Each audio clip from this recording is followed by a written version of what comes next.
Ano, umuo ka na ba kay Jeff? Excited na tanong ni Isay. Umismid lang si Weng, sabi. Ano siya? Sinuswerte? Magkausap sa landline phone ang magpinsan.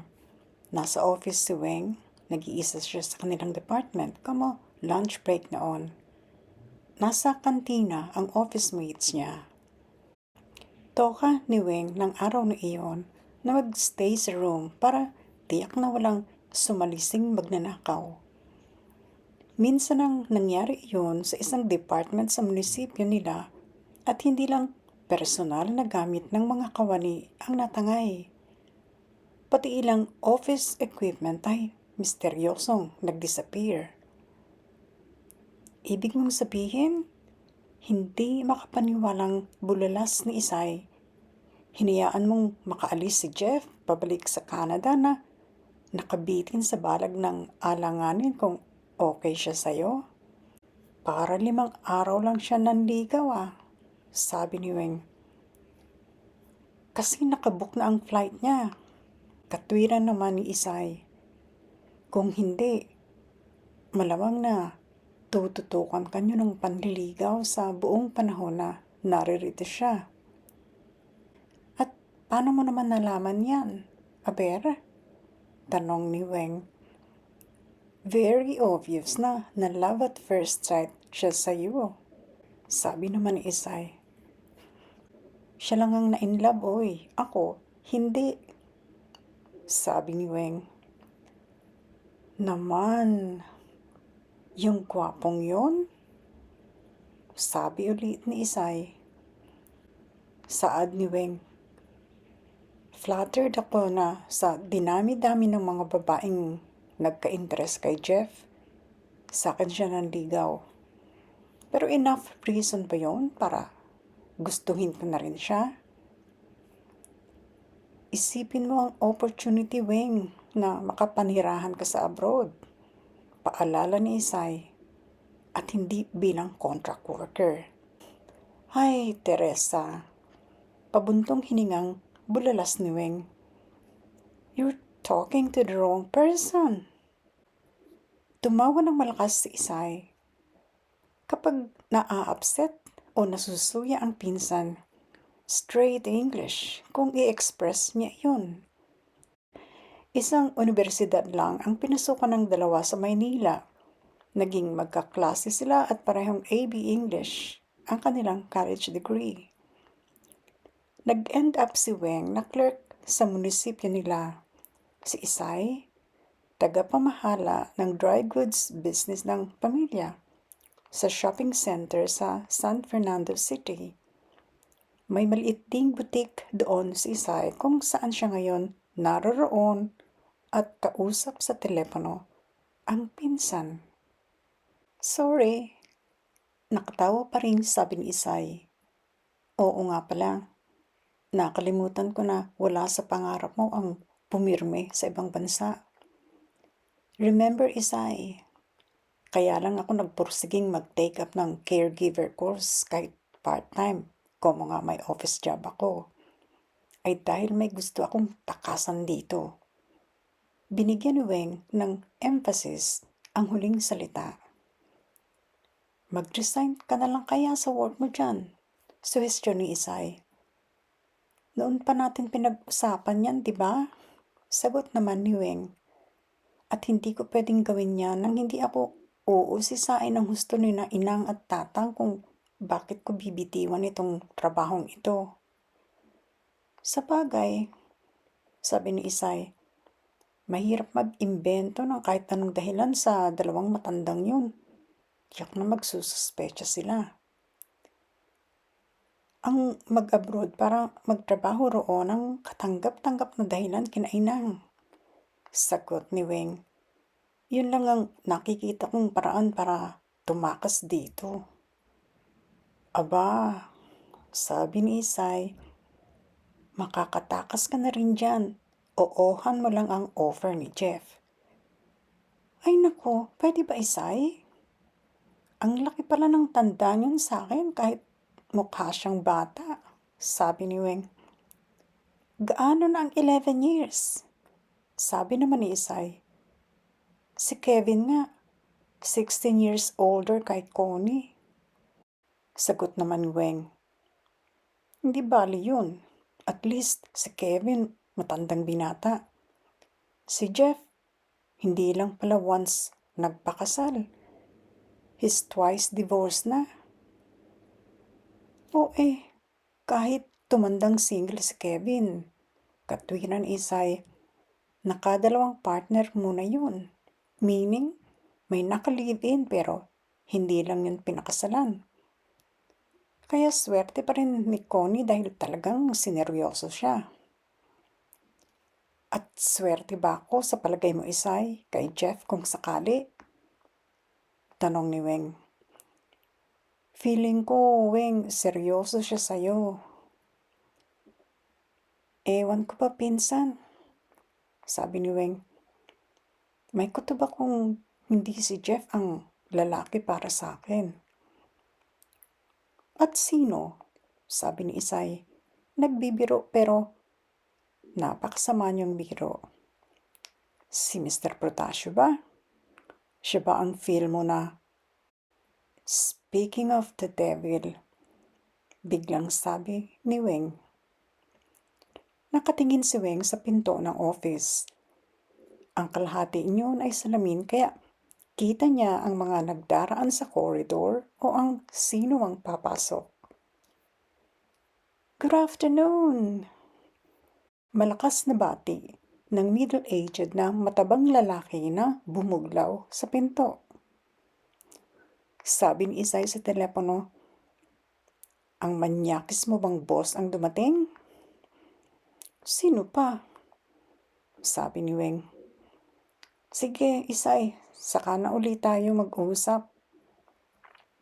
Kapag kababa ng dalaga sa telepono ay nakalapit na sa kanya ang department head nila. Formal naman iyon sa pagkilos. Palibhasa ay visible ito sa mga tao na naglisaw sa corridor. Good afternoon, sir. Malamig ang tono ni Weng. Anang department head? May mga gusto akong klaruhin sa isinubmit mong monthly report, Weng. Pwede ba?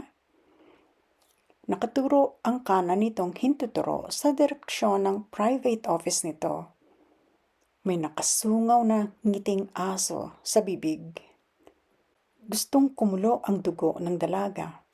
Kahit hintuturo ang nakaturo, somehow nakaturo rin sa malaswang paraan ang middle finger ng boss.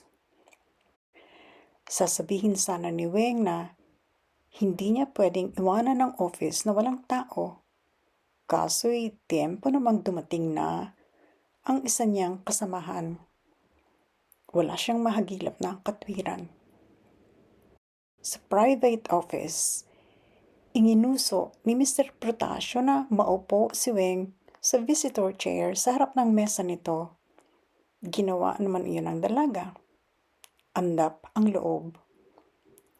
Lumapit ang boss sa mesa nito.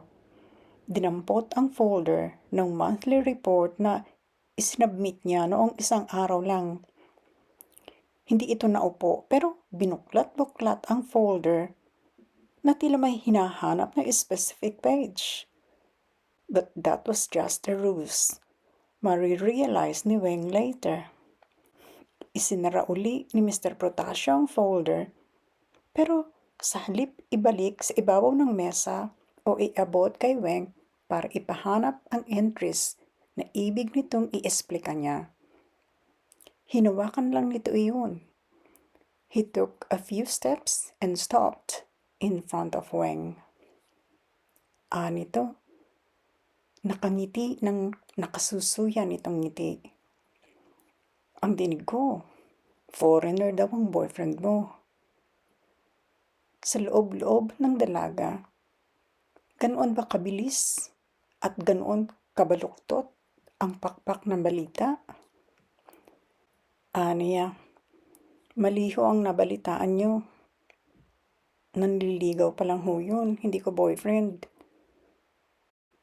Doon din ang tungo niyon, di ba?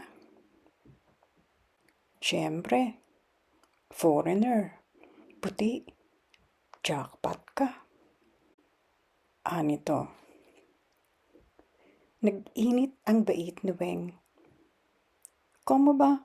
Caucasian ang manliligaw ng Pilipina. Jackpot na. Nakasimangot. Sabi niya sa boss. Akala ko ba may ipapa-explica kayo riyan sa hawak ninyong monthly report?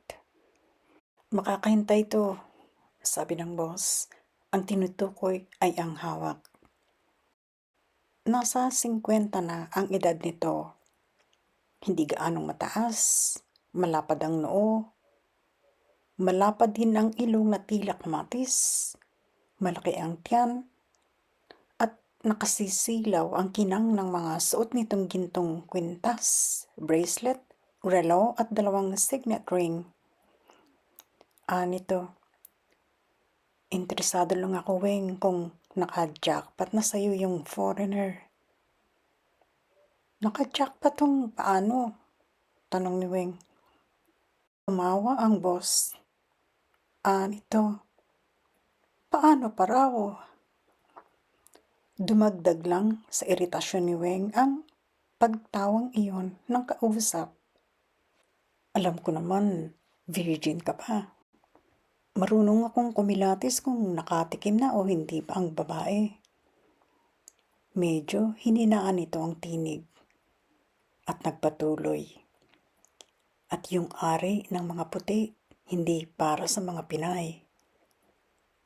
Namula si Weng. Malaki yung kanila. Maliit lang ang sa inyo. Patuloy ni Mr. Protasio. Parang walang anuman kay Mr. Protasio ang pamumula ng kausap na subordinate sa labis na pagkaasiwa sa mga sinasabi nito. Sigurado, pag yun ang pumasok sa iyo, aaray ka ng malakas. Ang pamumula ng mukha ng dalaga ay nahalinhan ng pagkawala ng kulay niya. Shocked na shocked siya sa mga narinig. Pero may paraan, Weng, sabi pa ng boss niya, para hindi ka umaray pag sinipingan ka ng yung foreigner. Alam mo kung paano? Nakatawa ang matanda. Ang mga mata ay may kakaibang ekspresyon. Yung tila hinuhubaran na naman niya si Weng ng tingin. Magpa-virgin ka muna sa Pilipino. Halos pabulong nitong sabi kay Weng. Eksperto ang mga Pinoy dyan. Pag alam na, first time lang yun, dadahan-dahanin ka. At kung tulad kong sanay sa pagpapaligaya ng babae, uumpisahan ka munang buksan sa masarap na karanasan sa pamamagitan ito. Tiniyak muna ni Mr. Protasio na nakatalikod ito sa pinto at sa bahaging salamin ng dingding. Pagkaraan, habang nakaharap kay Weng, inilabas nito ang dila at iginalaw-galaw iyon na tila nangingisay na bulate na binuhusan ng asin. Noon napuna ng dalaga ang kakatuwang umbok sa harapan ng immediate superior. Noon siya nakawala sa pagiging tila tuod.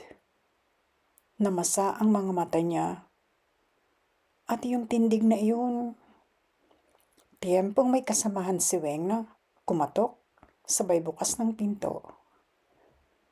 Sir, ay, Weng, andito ka pala, sabi ng kanyang office mate.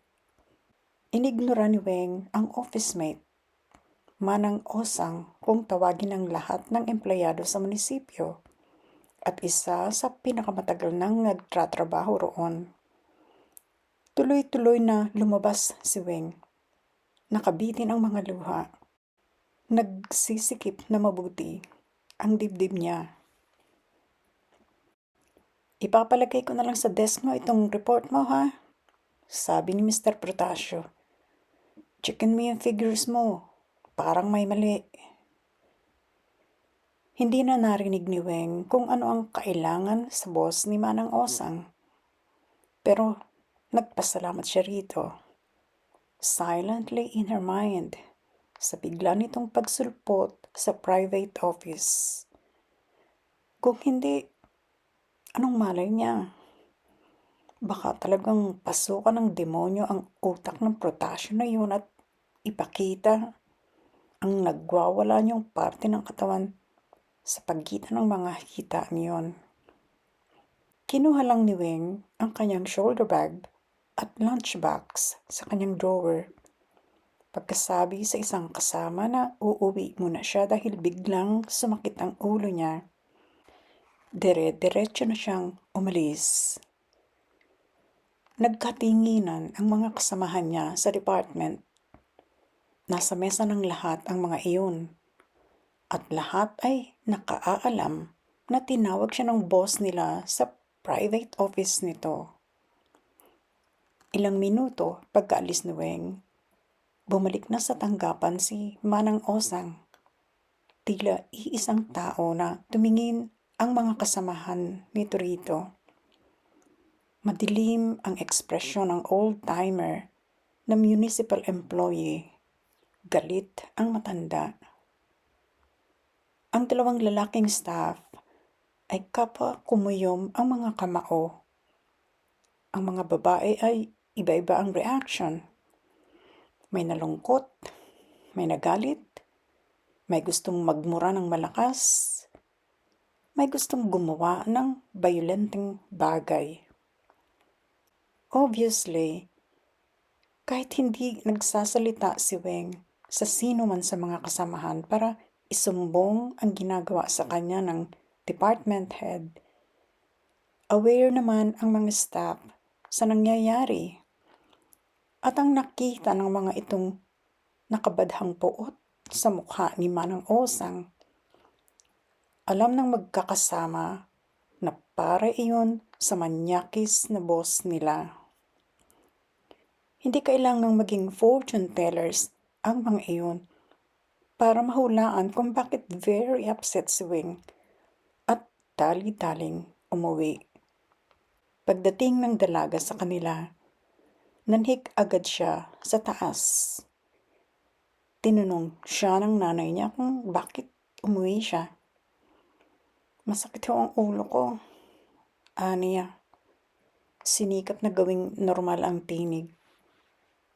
Aakyatan ba kita ng aspirin? Tanong ng ina. Huwag na ho, sabi ni Weng. Bababaho ako maya-maya pagkapalit ng damit. Ako na hong kukuha ng gamot yan sa medicine cabinet. Pagpasok sa bedroom, inisip ni Weng, iiyak ba siya at maaawa ng husto sa sarili?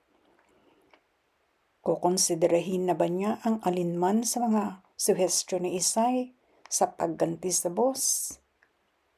O kaya inilabas ni Weng ang kanyang cellphone. Inilabas din niya ang isang calling card. Pinindot niya sa keypad ng cellphone ang mahabang telephone number sa card. Como pasado 1:00 ng hapon sa Pilipinas, pasado 1:00 naman ng madaling araw sa lugar na kanyang tatawagan. Inangat ng tinawagan niya ang telepono pagkaraan ng 7 pagkuring. Hello, sabi niyon. Halata ang antok sa tinig.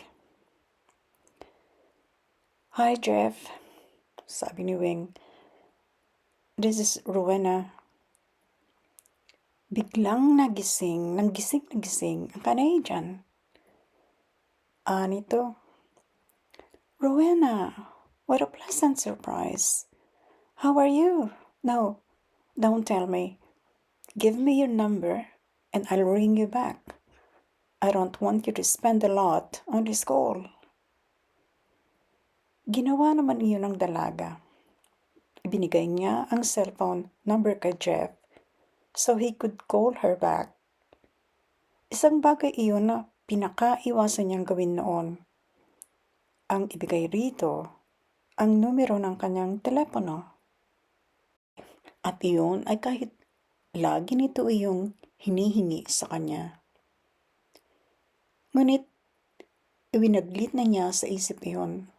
May kailangan siya kay Jeff. Nag-ring ang cellphone. Galing ang tawag sa overseas. Si Jeff. Hello again, sabi ni Weng. Thank you for ringing back. I need to tell you something, Jeff. Pumayag na siya sa offer nito na lumipad pa Canada. Sa palagay ba ninyo, easy lang ang makapag-abroad kahit may boyfriend na foreigner? Alamin sa susunod na kabanata ang kakailanganing mga gawin ni Weng para siya makatakas sa manyakis niyang boss. Abangan!